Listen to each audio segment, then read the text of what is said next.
Well, today's episode, we'll look at the worst week in Joe Biden's presidency. And of course, that's a tall feat since there's been nothing but blunders from the very beginning. But those are not my words. Those are the words of people from his own administration.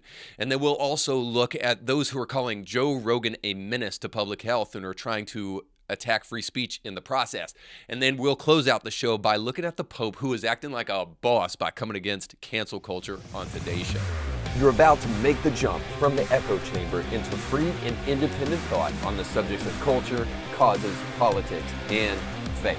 All right, today's show is going to be a lot of fun, but before we jump into it, got to make sure that you know that today's episode is sponsored by our buddies over at Element Funding and the Kevin Blair team. You should go out and check them out right now because inflation is here to stay. It's at an all-time high, and interest rates are going to go up. By about the summer, we will see a significant increase in interest rates, and this is according to the Fed. So if you want to get ahead of that, you need to go over and check our friends out. You can get pre-qualified today absolutely for free, and you can see what their rates are. They love to answer that question, what's your rate? And they never hear it. So go ask them, call them today, go to their website, get their information, and figure out how you can pre-qualify for a home. All right, now before we jump into the show, I got to do one thing real quick. You see the sweet drip game, the gear that I've got on. This could be your Indie Thinker gear. Even the microphone's blocking the logo, but hopefully you know it by now. But nonetheless, you can go to our website, indiethinker.org, and you can get some of this sweet clothing and help your A game step up to the next level. But then also, too, you'll be helping support us as you do so. So please make sure to go to indiethinker.org and check that out. And then also, too, while you're on the website, scroll down just a little bit and sign up for our weekly newsletter. We send that out every single Wednesday. That's our way of trying to give back to those of you who want to really take your next step in that indie thinking journey. You want to be a critical thinker. You want to resource yourself and you want to become well-read, whatever the case may be. We give away free ebooks and free resources all the time to those who are on that weekly newsletter. So make sure to sign up for that today. All right, so as we start the show today, there is one theme that's going to run throughout all of our headlines today, and that theme is Newspeak. Now, I do just have to stop and say, listen, I know that dystopian classics like 1984, which is where the term Newspeak comes from, and my favorite of the real two classics, which is Aldous Huxley's Brave New World. I know that there's a lot of people who think that those things are overwrought in our present age. Perhaps people like Steven Pinker who have written books. I think Better Angels is what it's called. But nonetheless, the treatise of the book is just simply that we're living in the greatest time in the history of the world, and we're just choosing not to recognize it. So I understand that there's some truth to that there's a lot going on. However, there also is some truth to the reality that some of the dystopian nuances and some of the dystopian ideas that are illustrated in books like George Orwell's 1984 and Aldous Huxley's Brave New World are happening right before our very eyes. So I think it would also be equally ignorant just to ignore the fact that we might see things like Newspeak happening. So what is Newspeak for those who don't know? So we'll start with Aldous Huxley. He said something, and I don't think he originally is the one that coined this quote, but he said it, and the first time I heard it, he was the one that was saying it. And he said this, that you can do a lot with bayonets, but you can't sit on them. And so the idea is just simply this, is that a bayonet can control somebody, but can only control somebody for so long because people are also creatures of comfort. And that's where Brave New World comes in, is that it suggests that people are such creatures of pleasure and such creatures of distraction that they have an infinite appetite for distractions that you won't have to get this totalitarian regime like in 1984 to oppress people, that they will give in to their oppression all too easily if there's enough incentive for them. So the idea is that you need to develop a strategy that helps control people, helps brainwash people, that they enjoy, that they like, so that they will accept it, because they will eventually resist bayonets and they'll rebel against bayonets, and they need something that they can embrace a little bit more, something that will provide them comfort as well. And this is where George Orwell's 1984 idea of Newspeak comes in. And so Newspeak is just simply this. It's a politically approved version of English used to control people. So it's a twist of phrase, it's a contortion of language, it's a way in which language is used to deceive people. So you could say one word and most people could recognize that word and know what that word typically means, but when you use it, you're using it for a vastly different purpose. And so we're going to see this in our stories today, but perhaps one of the ways this is taking place very often in our culture today is with otherizing people. And so freedom for some people means majoritarianism and what I believe should happen being crammed down the throats of other people and demonizing all others and otherizing people with terms like extremist. Now, I have to be careful there, right? Because extremism exists. It's really obvious that it does. Like most times in our history, extremism is very rare. In our present age, people are twisting the definition of these things. And even though the term equality is not used as much as the term equity is starting to be used, all of this is an attempt to obscure the truth. Because equity is typically used to create equal outcomes rather than equality, which is equal opportunity. Well, the difference here is that you have to have some mechanism to force equal outcomes. And so this is why people who believe in big government will talk about equity and use that term. Because what they actually intend to do is to secure power for themselves that will cram down their agenda on people that they wish to cram it down upon, rather than to give people equal opportunity to perform. And just to drill down on that a little bit further, the reality is that equality is the ideal thing here because not everybody is created the same. Everybody's created in the image of God according to the Christian, but that doesn't mean that we all have the same skill sets or the same abilities. And so the reality is that if you want equal outcomes, well, then you're having to subvert the fact that some people are better at some things than other things. And you're trying to force an outcome to come that is unnatural. All of that, suffice to say, is that there is a way that we can manipulate people and try to control them simply by the terminology that we use. And we will see that today throughout the headlines that we are going to go through. So let's jump into our headlines right now.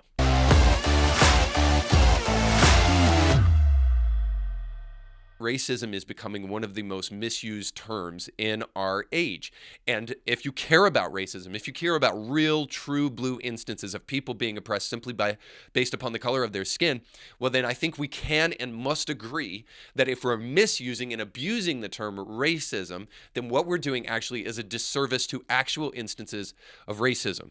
Now, this is especially true in the Christian church. We have an obligation to the actual definition of racism, to believe that somebody is superior or inferior by their race or by their skin color. So we have an obligation to resist that, but we do not have an obligation when somebody comes along and tries to pose racism as actually something else, as another agenda item, but then wants to use the force of racism as a club to beat you over the head to make you believe it.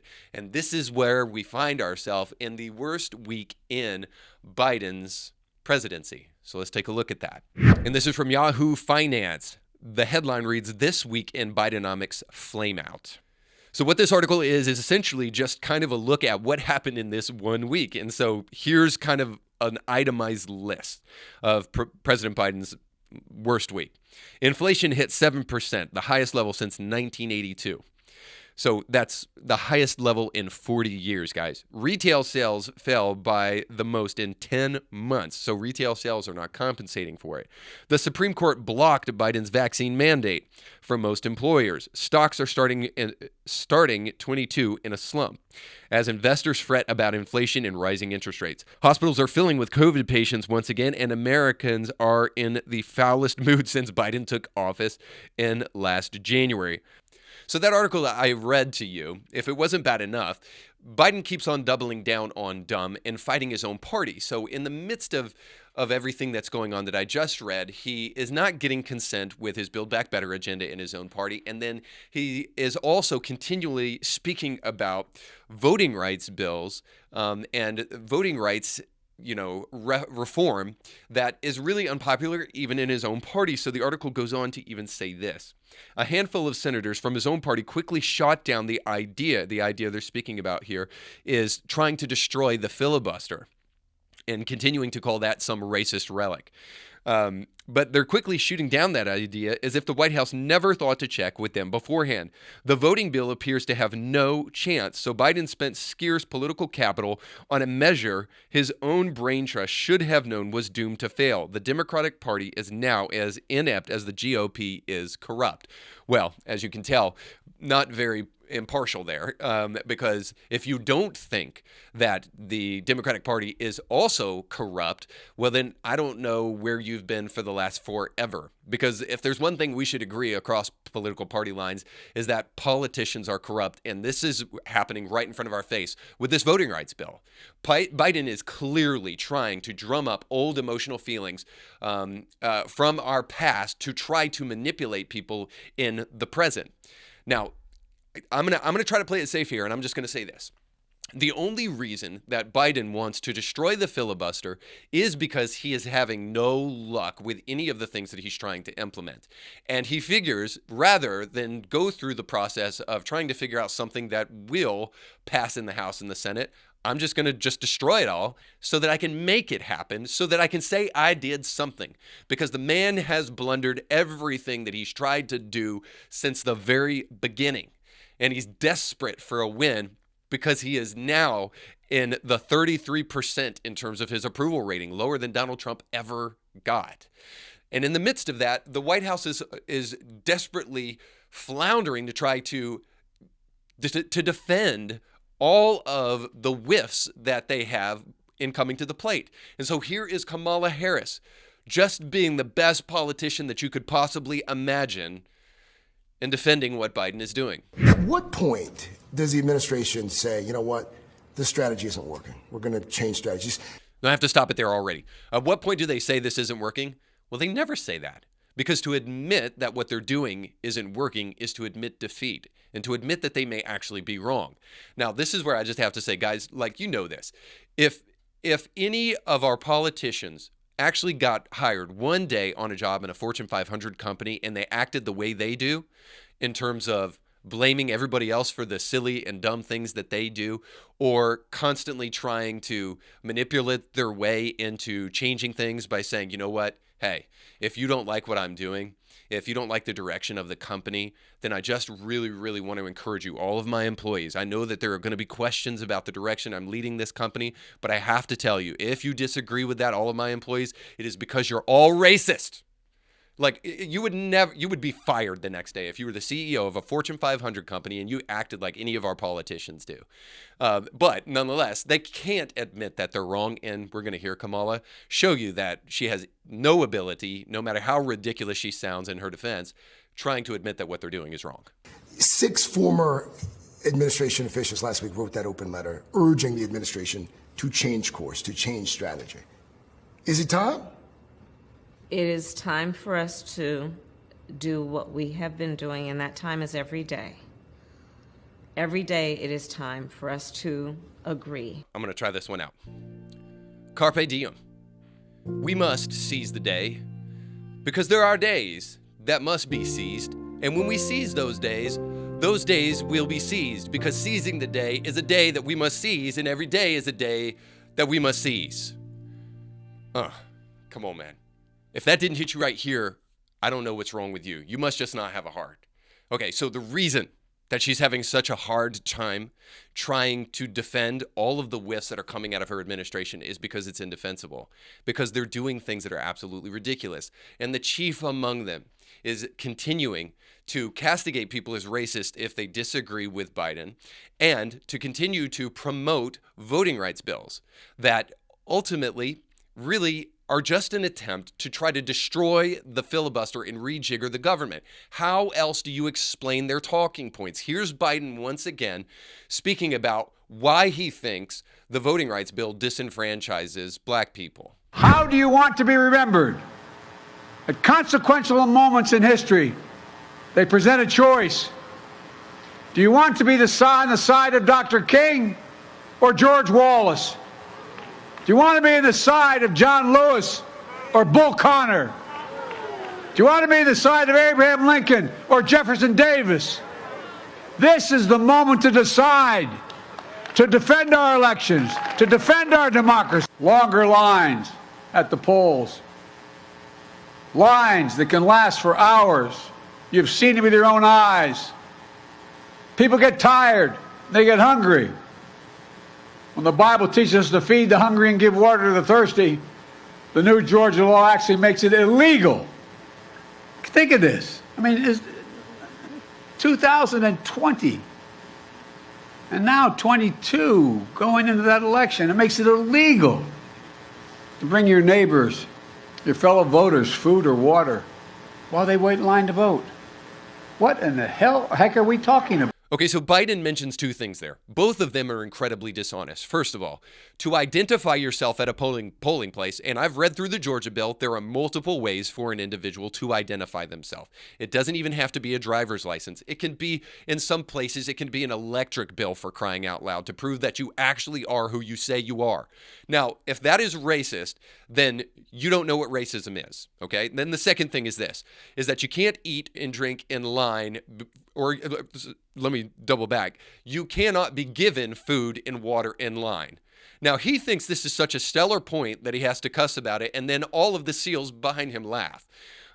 This is the most ridiculous part of all of this. First of all, there's nothing that states that you can't bring your own food and water. What's wrong with you bringing your own food and water if you're so peckish that you need a snack while you're standing for an hour and a half in line when you go to vote? But that law is really just an attempt to do this, and Biden knows it, but he's being dishonest. It's merely an attempt to keep people who have vote for Biden shirts and who are offering water and food to people while they're voting in line. It's to keep them from doing that. It's called electioneering. It's why you can't have a sign in your face with a person trying to say vote for Joe Biden while you're waiting to vote. It's because it's illegal, and it should be illegal. So bring your own darn water and bring your own snack if you desperately need one while you're standing in line to vote. There's nothing racist about it. What this really is an attempt to try to totally reshape the Senate by destroying the filibuster. The filibuster, of course, is the thing that people will use who are in the minority to try to stop the majority from overrunning them. And of course, that's not racist. What this really is all about is that Biden isn't getting his way, and so he's wanting to rig the game so that he can get his way. So he wants to destroy the filibuster. This is what this was really all about. But I am not the one who has a problem with destroying the filibuster as much as other people in the Senate, including Biden when he was a senator, so you can hear from the horse's mouth. Make no mistake. This nuclear option is ultimately an example of the arrogance of power. It is a fundamental power grab by the majority party. Ending the filibuster is a very dangerous thing to do because it's been used by progressives our whole time to make sure that we did not get rolled over. And then moreover, if Biden really thought this was racist, if Biden really thought that the filibuster was such a Jim Crow relic it should never be used, then why did his party just use it to make sure that a sanction that I believe Ted Cruz, but the Republicans brought up against Russia and the Nord Stream pipeline was quashed, and the Democrats used the filibuster in order to do it? Well, the truth that we all know is just simply this, that the filibuster being destroyed is just Biden's way of trying to curry some favor in the midst of him being an abysmal failure. He does not seem to have a bottom yet, and that's really what's at play. Let's go to the second headline. According to Rolling Stone, there are doctors who believe that Joe Rogan is a menace to public health, and Spotify must put an end to his COVID lies on the Joe Rogan Experience. I want to dig into this article a little bit because it's just absolutely classic. And I want to show you why these people who say they are not against free speech are absolutely against free speech. So it goes on to say this. As an infectious disease epidemiologist and research fellow at Boston Children's Hospital who debunks health misinformation on Instagram, which... how great of a job is that? Where she has more than 380,000 followers, Jessica Rivera regularly receives tips from her followers about viral content to debunk. A few weeks ago, her followers started sending her a link to an episode of the Joe Rogan Experience, the most popular podcast in the world. The episode was an interview with Dr. Robert Malone, a virologist who touts himself as one of the architects of mRNA technology. So the article goes on to say Rivera is one of 270 doctors, physicians, and science educators who signed an open letter calling on Spotify, which obtained exclusive streaming rights to the Joe Rogan Experience and a reported $100 million deal to take action against misinformation on the platform, such as contained in the interview with Malone. One more quote here, because I think this paints the picture. People who don't have the scientific or medical background to recognize the things he says are not true and are unable to distinguish fact from fiction are going to believe what Malone is saying. And this is the biggest podcast in the world, and that's terrifying. Now, perhaps this is really what we're really after, is that it's terrifying that you don't have the control over what people say. Now, you may say, well, Reed, this is a very serious issue and people are dying. Understood, 100%, absolutely. And I am sympathetic to the fact that COVID is real and that it causes death and that it is a serious issue that we all must consider. But the point that this petitioner is trying to make is that because Joe Rogan is influential, we must do something about that. Now, that is also equally a troubling thing, because here's why. It's not based on reality. People don't listen to Joe Rogan and then get all of their COVID information from Joe Rogan and then make decisions simply based upon what Joe Rogan says. And even if they do, guess what? It's a free country. Now, I know we've gone so far away from the idea of a free country that to even suggest that is just absolutely insane to people. How could we possibly let people say things that we disagree with? We can't allow that to happen. What if it costs lives, which is always the ploy that is used for people who are totalitarian-minded? So, you can think he's a menace all day long. Joe Rogan has the right to do whatever he wants to on his podcast. And you know what? If you don't like it, don't listen. The truth is, and we all know this, is that ignorant people exist. And yeah, they'll listen to Joe Rogan and they might believe what he has to say. That's on them. That's called individual responsibility. We've moved so far away from this idea that now, instead of insisting that people become informed, we think it's our job to protect people from information. Now, here's one of the really big issues with this. And so I don't really know this guy. I've seen his clips a couple of times. Facebook has shown it to me. Just here and there as I've been scrolling, but Rational National, this guy came on and totally mischaracterized everything that Joe Rogan said. And so I just want to show you this, because if we get in the habit of trying to censor people, this is going to be the consequence of that. So let's roll that. For young boys in particular, there's an adverse risk associated with the vaccine. It's like a 2 to 4-fold increase in the instances of myocarditis. Yes, but you know what? Hospitalization. You know that there's an increased risk of myocarditis among that age cohort from getting COVID as well, which exceeds the risk of myocarditis from the vaccine. I don't think that's true. I don't think it's true. No. I don't think it's true that there's an increased risk of myocarditis from people catching COVID that are young versus increased risk of myocarditis from the vaccine. No, there is. There's both. Well, let's look that up, because I don't think that's true. Myocarditis is more common after COVID-19 infection than vaccination. But is this with children? Yeah, we're talking about young people. Men and boys aged under 30 after this is what it says here. With children is the issue. Well, no, we were talking about 15-year-olds. Well, we're talking about young children. Male child. 12 to 17. 12 to 17, more likely to develop myocarditis within 3 months of catching COVID at a rate of 450 cases per million infection. This compares to 67 cases of myocarditis per million of the same time following their second dose of Pfizer. Yeah, so you're about 8 times likelier to get myocarditis from getting COVID than from getting the vaccine. That's interesting. Now, that is not what I've read before, but also it's like, even when we're reading these things, it's like, what are we getting this from? Was this from the VAERS report? But even from the VAERS reports, when they report this stuff, it's like the amount of people that report, it's the underreporting. Okay, so what you can tell from that clip is that there's a little back and forth between Joe Rogan and his guest about whether or not myocarditis is a big deal with kids who have COVID or kids who have been vaccinated. And according to this guy, that there is a higher chance of myocarditis in kids who get COVID than there are in those who get vaccinated. So Joe is actually technically right about what he says in terms of myocarditis being an issue with kids getting vaccinated. So he's not wrong about that. And the other guy is not wrong about suggesting that there is a bigger issue in terms of the data, in terms of kids who get COVID. Okay, so that's the conversation that they're having right there. And then this is going to be illustrated by our buddy, the Rational National. Just quickly there in the last part, he mentions VAERS. I've discussed this a number of times. In fact, I'll just show you right now, just really quickly. You cannot trust the VAERS data. You can self-report to VAERS. Okay, so already he's mischaracterizing the argument. We'll go. I want to finish the rest of that, but already we have to stop.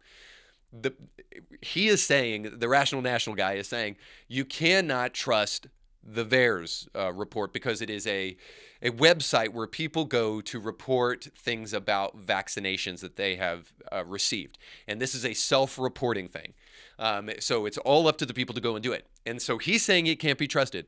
This is exactly what Joe Rogan is saying. He's saying we have some things from the VAERS report that have been self-reported, and it gives us some information, some things that we can derive, but there is underreporting because people have to report themselves. Now, the Rational National guy is going to dig into this in just a second, so I want you to hear that. To the point where somebody in 2005 claimed that a vaccine for the flu turned them into the Hulk. And that report was accepted and entered into the database. And again, this is well before the most recent vaccines. This is long before any of that. This was to simply show that the VAERS data is not reliable. Now, I hate to interrupt this guy so much, but I do have to stop right there and just say, so this was entered into the report, and this was back in 2005. And yes, there are people who enter in false reports, but it doesn't mean it's altogether untrustworthy. So you can't make that illogical leap. So anyway, he'll get to the point because that's really what we're after.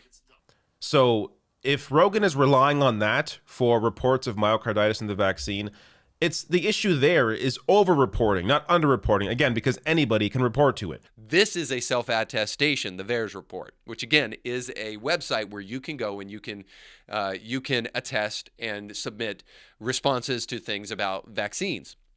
It is clear that it is only logical to assume that there is underreporting here because people must do it of their own free will. There is clearly not going to be an issue with overreporting. There is going to be underreporting. So back to the Joe Rogan thing. All Joe is saying is that there has been evidence of myocarditis in kids who take the vaccine. That is going to be a number that is typically lower simply because that number comes from people who get the vaccine and then report those things, rather than they're doing a specific study to try to make sure they understand every single person who actually had an adverse reaction to the vaccine. So that's all that Joe is saying. So what Joe is saying is absolutely right. But what this guy who is listening to Joe Rogan is doing is absolutely mischaracterizing what he says, either because he's too ignorant to understand it or because he's willfully doing it. Nonetheless, here's the point, is that we don't need free speech censors. We don't need 270 doctors to come alongside of this individual and try to shut Joe Rogan down or to try to make sure that they are controlling what he says. Orwell can help us out here again with this, because in his idea of Newspeak, he speaks about thought crimes. And thought crimes are simply a punishment for those who wish to issue out ideas of nonconformity. So here we have what's happening with Joe Rogan. If you don't toe the line, if you don't say what we like, we're going to punish you for your thought crimes, for disagreeing with us, because we can't have anybody who disagrees with the experts. All right, so we'll talk about experts on our third headline. From Time, Olivia Waxman writing, and the headline is, a new report finds that 45 states are failing to teach students about the period that shaped race relations after the Civil War. So, of course, they're talking about Reconstruction. So does it come as a surprise to anybody that they're not doing a great job of teaching about slavery, and now they're not doing a good job of teaching about Reconstruction? So the point is the public school system isn't doing a great job of very much. I'm not sure if you've looked at the numbers for reading and other things in your area, but really they're after something else here, as you might imagine, than just to point out the fact that the public school is failing people. And that actually school choice, which, by the way, you need to check the episode this Sunday about that very important life-changing policy for young people. But nonetheless, they're never going to advocate for school choice, but this is actually what they're after. So the article goes on and says, in the aftermath of the insurrection a year ago at the U.S. Capitol, many leading historians drew parallels between the violence and the Reconstruction era. Okay, so if it wasn't enough that what happened on the Capitol was the worst thing since 9/11. It was the worst thing since Pearl Harbor. It was the worst thing since the Civil War. It was the worst thing than the worst thing that you could possibly imagine to try to compare it to. So the whole point here is this, is that, yes, they're trying to falsely associate what took place on January 6th, which was bad, which was evil, which was a bunch of buffoons doing a bunch of stupid stuff that amounted in millions of dollars of damage, but nowhere near the billions of dollars of damage that was done over the summer of 2020 with the BLM riots. They bring this up here, and the reason they do so is, yes, to talk about January 6th. They just love talking about January 6th, those on the left. But also, too, I bring this article up because of that line that you could have missed it if you weren't paying attention. At the very beginning, it says, many leading historians drew parallels between the violence of January 6th and the Reconstruction era. Now, okay, the reason they do not name those leading historians is because very likely they don't exist. The reason they don't name them is because they're probably not leading historians, because no historian worth their salt is looking for opportunities to try to associate what took place on January 6th with actually a real moment that has nothing to do with January 6th called Reconstruction. So the point is this appeal to experts is something that I want us all to be careful of, and we need to be careful of, because people in the mainstream media, they're basically the equivalent of gender studies students in their undergraduate program and the papers that you might find in those classrooms. They cite sources and very often will not tell you where the sources come from. And if they do, the people that they say are leading historians aren't even leading historians. Because again, no leading historian is actually wasting their time with nonsense, foolish, false equivalencies of January 6th and Reconstruction era. So the point is this is another Orwellian newspeak. And this is happening right now in a much more broader context with the CDC, because right now the CDC is having a little bit of a PR problem. So check this headline. This is from the New York Times, the CDC's new challenge, grappling with imperfect science. Okay, so here's what the CDC is really grappling with. The CDC is grappling with the fact that they just cut the quarantine time from 10 days to 5 days. And then they also did one other thing. They just recently released the thing that we've known forever, which is that cloth masks are nowhere near as effective as K and N95 masks or even surgical masks, but that there has to be a tight seal around your whole mouth and nose, and that yet the fabric also has to be breathable enough for that tight seal not to suffocate you. So the CDC just recently released that, and of course, those who just love COVID hysteria, those who lack a belief in the sovereignty of God, therefore, had to throw that in there, lack a belief in the sovereignty of God, had to have some type of control, so they had to believe that that mask that they were clinging to, that wasn't really that effective, and that vaccine that they were clinging to, that also wasn't as effective as they thought it was going to be in terms of them not getting COVID. They cannot bear to admit that fact. And so the CDC is causing some people to have a little bit of some existential crisis right now. And we're coming to terms with this reality. We're coming to terms with the fact that there is no such thing as the science. Science exists, yes, but the science is what bureaucrats and politicians do to try to force consensus.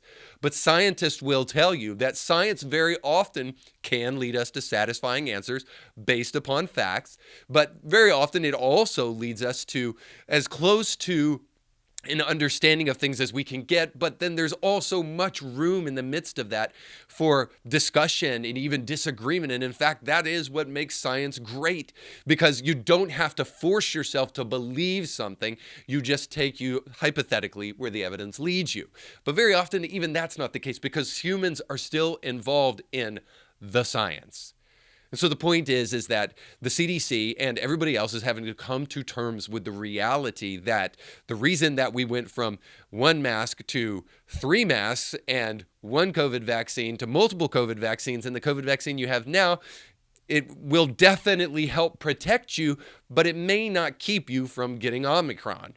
So the point is that the cry for expert is merely an attempt to very often to shut down speech and to keep people from thinking for themselves. Like, listen, I'm not an expert mechanic, but I know how to change my oil. I can rotate my tires. I can change my brake pads. I can check my fluids. I can do all of that, and I can even have a conversation with a mechanic and ask him things, and maybe even have some insight into my own car that this mechanic doesn't have, because I have some knowledge of cars. But he doesn't have the right to come and tell me, you don't know anything about cars, don't talk to me. So now, in most cases, he's right, but that's not necessarily true in my case. And in this instance, the cry to shut down people with the label of expert is just simply a logical fallacy. It's appeal to expertise. This is what, people, when they get into debates online, when they say, well, I took a community college course and I've seen a Wikipedia article, so now I'm an expert. This is a logical fallacy to appeal to expertise. We're not appealing to where you went to college or where your degree is from. We're appealing to the facts of the statement. But we're getting further and further away from that, because there are people who would love to obscure facts with appeals to expertise. Like, for instance, when back in June and July, Biden was telling us that inflation, the experts are telling us that it's going to be around just temporarily. This is not going to stick around. Here's him saying that. Some folks have raised worries that this could be a sign of persistent inflation, but that's not our view. Our experts believe, and the data shows, that most of the price increases we've seen were expected and are expected to be temporary. Well, now here we are, and unfortunately, months later, inflation is higher than it's ever been since 1982. We're at 7%, and it's probably going to get higher before we're even done. Now, here's another clip where we're appealing to expertise. This is Dana White speaking about the whole Joe Rogan thing that I kind of illustrated with these doctors and them trying to censor him on Spotify. So here's a little altercation where, yet again, we have this appeal to expertise. I was wondering what your thoughts were with the 200-plus doctors trying to put pressure on Spotify, saying that Joe's a menace to... Are they really? Yeah. Well, how about this? Ever since I came out and said what I did, it's almost impossible now to get monoclonal antibodies. They're making it so you can't get them. Medicine that absolutely works, they're keeping from us. I don't want to get too political and start getting into all this. Ivermectin and monoclonal antibodies have been around for a long time. Now all of a sudden you can't dig them up to save your life. The doctors won't give them to you. Experimental drugs or things that this stuff's been around. And the ivermectin, You're a doctor? The guy won the Nobel Peace Prize. You're a doctor? Huh? You're a doctor? No, but there's plenty of doctors there you go. that do. Here he comes. I just asked a question. Are you a doctor? No, but I took them and they both work for me. So why shouldn't I be able to take them again? Or other people? I won't answer. No, come on, dive in. We do have a brain. Why shouldn't we be able to take our them? own decision. Right? You want to know what's scary? I bet I could get some fucking pain pills quicker than I could get monoclonal antibodies. No, not maybe. That's a fact. That's a fact. They can hand out pain pills like they're Tic Tac. No, I just love that. Are you a doctor? Are you a doctor? Are you a doctor? I hate questions where we already know the answer to the questions, and of course he's just asking that question because he's smugly trying to shut down conversation. And Dana White brings up a great point. Like, which science are we talking about? Which medical science are we talking about? Are we talking about the tobacco, lobby, medical industry? Smoking doesn't cause cancer. It's not harmful to your health until we figure out, yeah, it absolutely is. The science, if we're not careful, is a way to shut down conversation. And Orwell had a word for this. He called it duck speak. And duck speak is just where you go quack, quack, quack, quack, quack, and you repeat the experts or you repeat facts, but you actually do so without thinking. That's what duck speak actually is. And this is what we're doing when we just merely appeal to the experts, the Dr. Fauci's of the world, and we say we don't have to think for ourselves. He's already done our thinking for us. Well, of course, that's way easier. This is why duck speak exists. But the truth is that no, you don't need to become an expert on everything. And no, you don't need to be cynical and suspect about every single person. But we have to admit, right? just quoting the experts is way easier for us than actually thinking for ourselves. That's why we do it. We appeal to expertise so that we don't have to actually do any of the heavy lifting of reading and researching and understanding what we actually think about this thing. All right, so needless to say, if we continue down this road, we'll continue to shut down conversation rather than open up dialogue channels. But that's what it seems is what these guys want to do as far as Joe Rogan is concerned. They want to be the ones to censor speech so that he can't give out misinformation. And well, of course, we all know this. There is no limiting principle here. It may start with Joe Rogan, but what happens when it comes to you? And another expert says, well, these experts aren't experts. They don't know what they're talking about. And then we constantly have this back and forth about who has the right to shut down free speech. And so the real answer is, as much as we don't like it, is nobody. Nobody has the right to shut down free speech by trying to shut it down with appeal to expertise. All right, let's end the show the way we end all of our shows here at Indie Thinker with some Christian news in our last segment, Christianity Not Today.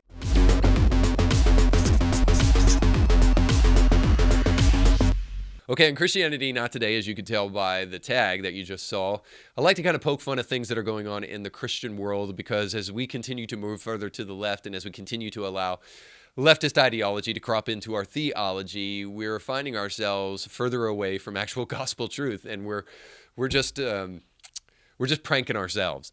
But today I've got a really inspiring story. I just had Doug Beaumont on the show, and Doug was a very prominent evangelical voice who studied under Norman Geisler, who was a prominent theologian, wrote multiple books. And Doug started doing some research and then eventually became a Catholic just based upon what he thought would be the best way to express his Christian faith.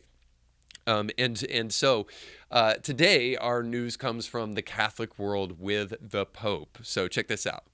Come ho avuto modo di affermare in altre occasioni, ritengo che si tratti di una forma di colonizzazione ideologica che non lascia spazio alla libertà di espressione e che oggi assume sempre più la forma di quella cancel culture che invade tanti ambiti e istituzioni pubbliche. I love it. The Pope is actually a boss. He understands that the wokeism that is infecting the minds of people, obviously in his circles, but also in the American West, undoubtedly, is a problem. Now, here's some of the things that he says. I love this dude already.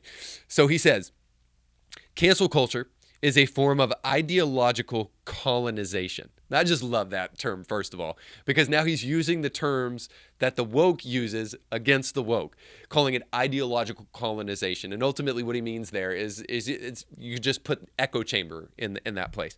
So basically we're trying to get people to think exactly the same. That's what ideological colonization is. That's what cancel culture does. We get rid of everybody who's a dissenter and thinks differently than us. And understandably, this is an issue. This is an issue for thinking. This is an issue for the faith. And he says this, all of this is done under the guise of defending diversity, and it ends up canceling all senses of identity. Boy, he couldn't be more right about this.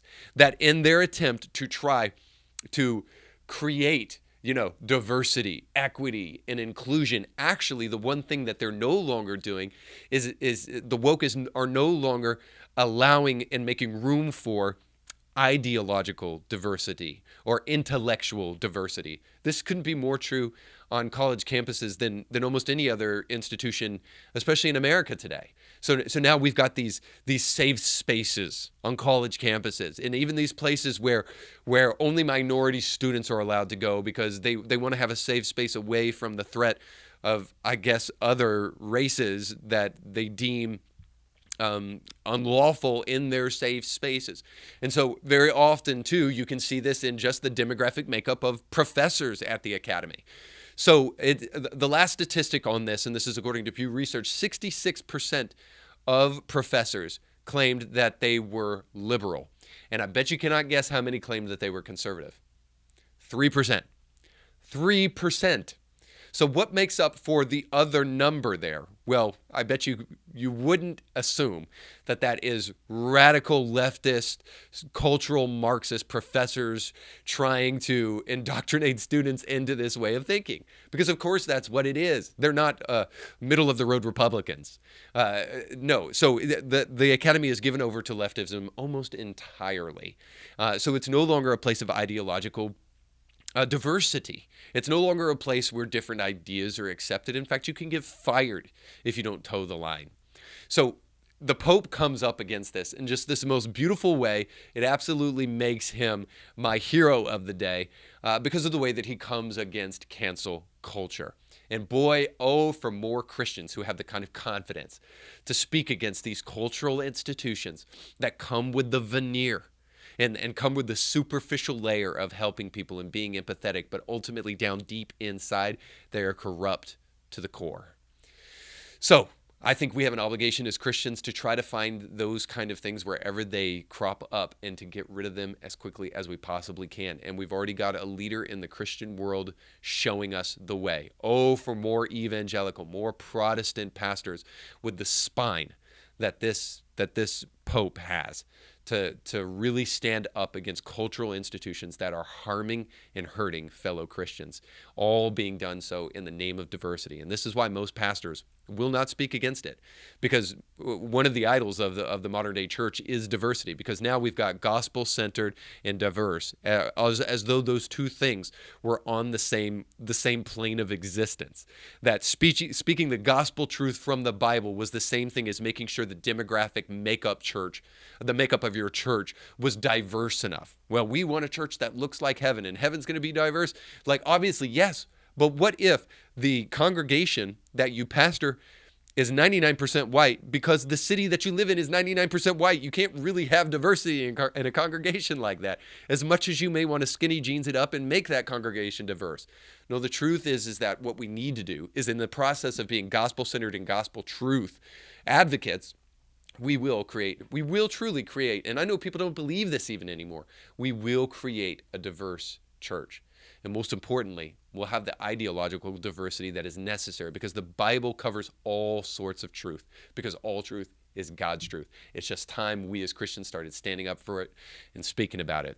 Well, that said, make sure to like, share, and subscribe. Thanks so much for watching. We'll catch you next time.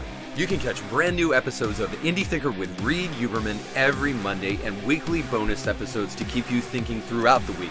But you have to subscribe and click the bell to be notified when new episodes drop. If you enjoy this content, make sure to like this video and share it with friends.